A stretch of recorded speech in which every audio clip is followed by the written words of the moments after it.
Alors, aujourd'hui, je vais partager avec toi une vidéo, en fait, une interview, pour que tu comprennes que ce mois de juin sera très décisif en ce qui concerne l'immigration temporaire au Québec. Je t'invite à écouter la vidéo attentivement. Je te fais ma petite analyse juste après. Bonsoir, Monsieur le ministre. Bonsoir, Esther. Vous avez déjà dit que le système d'immigration au Canada n'a pas été adapté au 21e siècle.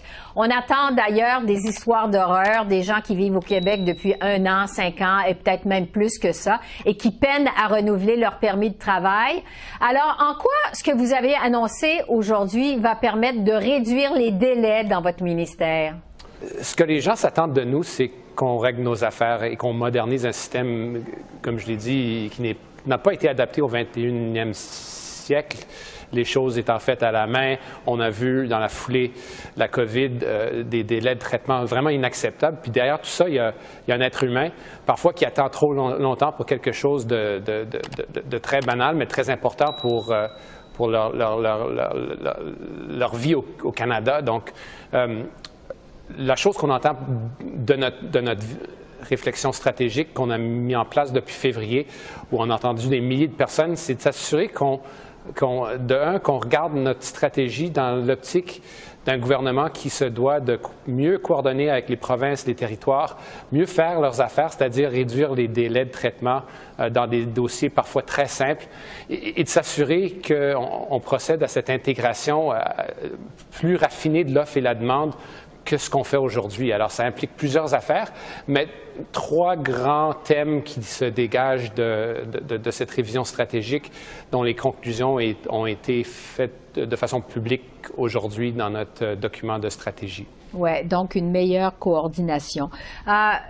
Il y a un sondage commandé par l'Initiative du siècle qui a été publié cette semaine et qui affirme que 44% des Canadiens estiment qu'il y a trop d'immigration. C'était 27% l'an dernier. On le voit, l'appui est en chute libre. Comment vous réagissez, vous, à ces chiffres? Bien, je les regarde en profondeur d'abord et j'essaie de les décortiquer. On sait qu'au Canada, on a généralement eu un consensus très fortement majoritaire sur l'importance de l'immigration. Ce que je tire de tout ça de conclusion, c'est ce que j'avais dit en introduction, plus ou moins, c'est-à-dire qu'on doit mieux s'organiser. Puis les Canadiens ne sont pas contre l'immigration, mais ils sont contre cette façon de faire ça de façon désordonnée. Sachez, évidemment, on va chercher des gens qui sont brillants à l'étranger, qui viennent la plupart pour des raisons économiques, mais on a de la difficulté à arrimer l'offre et la demande. Une personne qui aurait été médecin dans son pays ne peut plus l'être au Canada. C'est un exemple typique, mais il y en a bien d'autres. Et le travail de coordination, c'en est un d'intégration aussi. Donc, mieux d'intégrer, mieux de prendre en ligne de compte les besoins de logement, les besoins en soins de santé. Ça ne veut pas dire pour autant qu'on prend moins de monde, mais qu'on s'organise mieux. Alors, la réflexion qu'on a eue au sein du cabinet, au sein de mon gouvernement et de mon ministère, c'est de regarder ces données, regarder les sondages qui sortent, puis de répondre aux questions et aux préoccupations des Canadiens. Ce n'est pas une plaidoirie contre l'immigration, mais plutôt une plaidoirie pour une immigration qui est plus réfléchie et mieux coordonnée, notamment avec les provinces.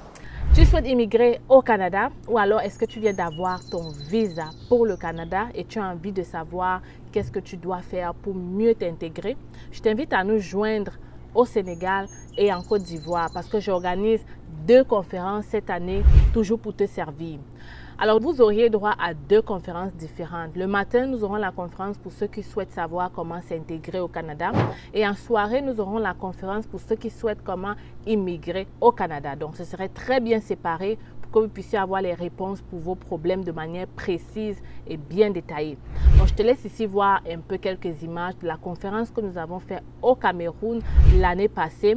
Et crois-moi, tu sortiras de là avec de bonnes informations. Tu n'as pas besoin de dépenser de l'argent pour immigrer au Canada. Tu n'as pas besoin voilà, de prendre un consultant, un cabinet ou quoi que ce soit. Tu peux faire ta procédure toi-même. Et c'est ce que je vais te démontrer à travers cette conférence-là. Tu vas tout comprendre sur les procédures d'immigration.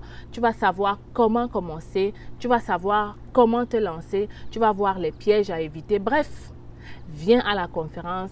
Je ne peux pas en dire plus ici. Pour avoir plus d'informations sur les moyens de paiement et paiement, je t'invite vraiment à me contacter par email et à le faire rapidement parce que les places sont très limitées et certaines personnes ont déjà commencé à réserver leurs places, surtout en Côte d'Ivoire. La belle famille, je vous salue parce que franchement, j'apprécie votre réactivité par rapport à cette conférence-là. Alors, on se retrouve là-bas, n'est-ce pas? Alors, avant de faire ma petite analyse, je vais d'abord un peu te dire qu'est-ce qu'on entend par résident temporaire. Parce que le gros problème, comme tu as vu, c'est par rapport à l'immigration temporaire. Donc, on entend par résident temporaire au Canada des personnes qui viennent pour y rester temporairement et qui doivent rentrer dans leur pays.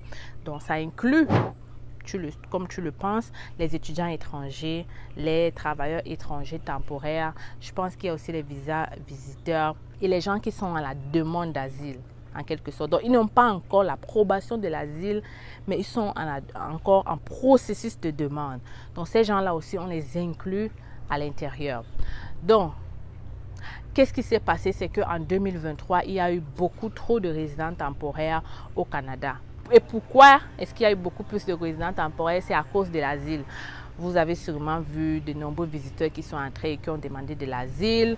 Vous avez vu des gens qui sont venus de partout, même entrés par les frontières pour demander de l'asile. Et beaucoup de personnes sont venues rester en fait au Québec. On parle d'à peu près 530 000.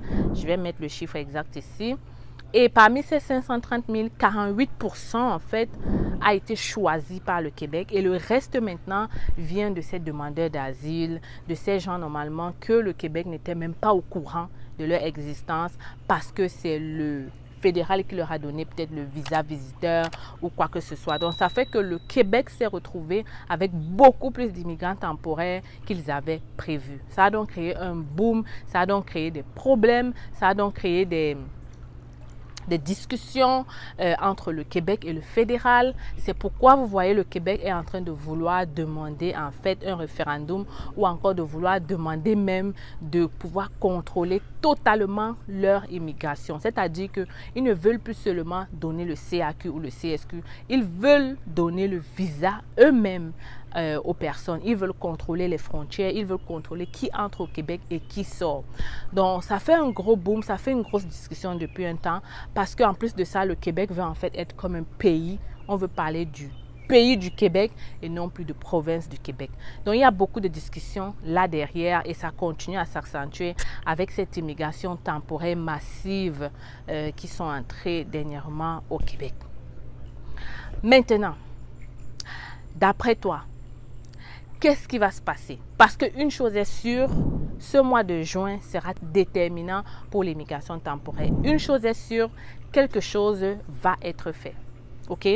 Maintenant, d'après toi, quelle sera la décision du ministre de l'Immigration du Québec par rapport à ces immigrants temporaires? Moi, j'ai essayé d'analyser la chose. Je pense que voici les 2 points que je ressors. Premièrement, comme je t'ai dit, immigration temporaire, c'est les étudiants et les travailleurs étrangers temporaires, l'asile et les visas visiteurs un peu. Mais l'immigration, les étudiants étrangers, ils ont déjà fait une réforme là-dessus. Il y a eu beaucoup de réformes sur les étudiants étrangers, donc je pense que eux, ils ne seront plus touchés par cette nouvelle réforme. Je pense que le Québec va se concentrer principalement sur les travailleurs étrangers temporaires. Et la loi qu'ils vont mettre, je suis sûre, ce sera de faire un test de français. Parce que vu que tous ces gens qui sont entrés avec l'asile sont plus souvent les gens voilà, qui ne parlent pas français et tout. Donc, ils vont essayer de mettre le français pour déjà disqualifier beaucoup de personnes. OK? Donc, il y a probablement le français qui va être exigé. Un test de français va être exigé probablement pour dorénavant entrer comme travailleur étranger temporaire. On va sûrement t'exiger ça avec une note bien précise avant de pouvoir le faire. Et peut-être même les gens qui vont demander l'asile dorénavant au Québec on va leur exiger de faire peut-être le test de français, de voir la note avant de leur donner le permis de travail ouvert. Vous voyez? Donc, parce que j'ai oublié, dans les immigrants temporaires aussi, il y a aussi le permis de travail ouvert, c'est-à-dire une conjointe qui vient retrouver un mari. Bref, tout ça, c'est ça en fait. Donc, ils vont probablement exiger le test de français avec une note comme par exemple, il faut avoir 7 à l'oral ou 8 pour disqualifier les gens. Et la deuxième chose que je pense qu'ils vont faire, c'est qu'ils vont cibler les secteurs précis. Ça veut dire qu'on va te dire dorénavant que pour pouvoir avoir le permis de travail ouvert ou fermé, il faut que ce soit dans tel secteur ou tel secteur. Et ça sera probablement les secteurs en demande. Quels sont ces secteurs en demande? On a la construction, on a la santé, on a l'éducation. Donc, ils vont probablement réduire la liste des professions de traitement simplifié. Ils vont essayer en fait de jouer là-dedans pour réduire le nombre d'immigrants temporaires. Et ça, c'est mon analyse à moi. Et on va en savoir plus dans les prochains jours, vu que le ministre du Québec, Christine Fréchette, va se retrouver avec le ministre de l'Immigration du Canada. Le ministre de l'Immigration du Québec, Christine, va se retrouver avec le ministre de l'Immigration du Canada pour discuter de ça. Et nous, on va en savoir plus. Maintenant, en tant qu'immigrant, en tant qu'abonné de C'est Facile, ce que je vais te dire, c'est surtout de garder l'œil ouvert. Et franchement, si tu as encore la possibilité de faire ta demande d'immigrants, de permis de travail ouvert, fais-le vite. Je vous l'avais averti, en fait, ça là, qui vient de sortir là, je vous avais prévenu que ça devait arriver parce que ça se voyait qu'ils vont essayer de réduire au maximum cette immigration temporaire. Maintenant, dans une autre vidéo, on va essayer de débattre maintenant sur pourquoi le Canada veut réduire le nombre d'immigrants temporaires et préfère garder le nombre de résidents permanents. On va faire ça dans une autre vidéo. Si tu as apprécié ce genre de vidéo, tu me laisses un pouce j'aime. Tu n'oublies pas de t'abonner. Et si tu fais partie des personnes qui veulent entrer comme immigrants temporaires, surtout les travailleurs étrangers temporaires ou les gens avec permis de travail ouvert, fais-le vite avant que la nouvelle ne sorte. Parce que tant qu'ils n'ont pas encore sorti la loi, tu as encore la possibilité d'avoir ton visa facilement. Je parle ici aux conjoints de fait, les gens que le mari sont ici. Voilà, faites vite avant que la loi ne sorte. Alors, c'était Stell Difac, on se retrouve dans une autre vidéo. Alors, les futurs Canadiens, j'espère que vous allez très bien. Aujourd'hui, je vous présente notre cabinet C'est Facile, recrutement et conseil. Oui les amis, je suis au Cameroun. Je suis là pour répondre à tous vos besoins d'immigration sur le Canada. Nous offrons plusieurs services, permis d'études, visa visiteur, résidence permanente et bien d'autres encore. Et le plus important, c'est que en ce moment, nous sommes en rabais de 20% sur le permis d'études. Alors voilà la grosse nouvelle que je comptais partager avec toi aujourd'hui. Ne perds donc pas le temps. Viens nous rencontrer en agence si tu veux pouvoir réaliser ton rêve canadien d'étudier au Canada. Les gens ont souvent dit qu'étudier au Canada, ça prend du temps. Ça prend de l'argent plutôt, ok? Les gens pensent souvent qu'étudier au Canada, ça demande d'être riche. Ici à l'agence, on évalue ton profil et on cherche des écoles qui vont pouvoir t'admettre rapidement, mais aussi des formations courtes à moins cher en fait. Donc, si tu veux pouvoir bénéficier de ce rabais, si tu veux pouvoir faire ta demande de bourse d'étudiant, ne perds pas le temps, ok? Ne perds pas le temps parce que les admissions ont déjà commencé dans cette cégep qui offre de multiples bourses. Il faut donc le faire maintenant. Et je suis encore au Cameroun pour quelques jours et j'espère te recevoir ici dans mon cabinet pour un entretien avec moi. Tu communiques avec nous à partir de ce numéro ou cette adresse email et on pourra prendre un rendez-vous avec toi. Viens, je t'amène dans mon bureau.